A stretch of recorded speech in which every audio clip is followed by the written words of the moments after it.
We hope that Nicolas Maduro will accept a peaceful transition of power in Venezuela, that he will accept the will of the people to move his country forward and embrace their new president, Juan Guaido.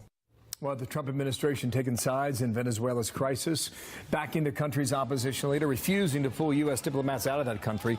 Secretary of State Mike Pompeo is saying this, quote, the U.S. does not recognize the Maduro regime of the government of Venezuela. Accordingly, the U.S. does not consider former President Nicolas Maduro to have the legal authority to break diplomatic relations with the United States or declare our diplomats persona non grata, end quote.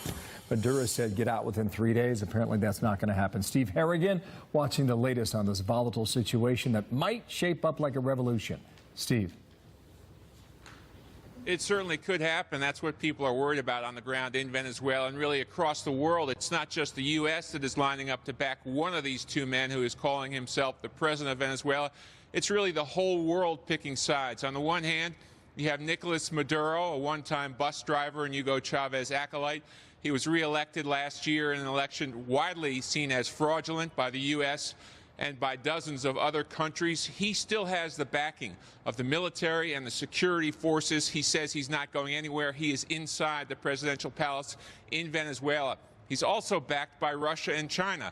On the other side, you have the interim president, Juan Guaido. He's been recognized by the U.S., by Canada, and by much of South America. He had several 100,000 protesters out in support of him on Wednesday. He gave himself the oath of office. So you have two men calling themselves the president of Venezuela. Nicolas Maduro has sharply reacted to the U.S. move. He said the time for gringo interventions is over in South America. He's given U.S. diplomats 72 hours to get out.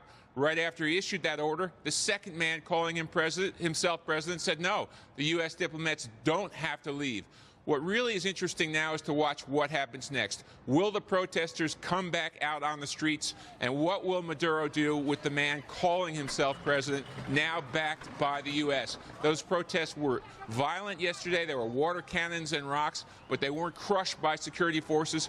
The big thing that's different, Maduro has not arrested the opposition leader. He's perhaps not willing to take that risk and raise the stakes that high yet. Bill, back to you. Thank you, Steve. Steve Harrigan watching that.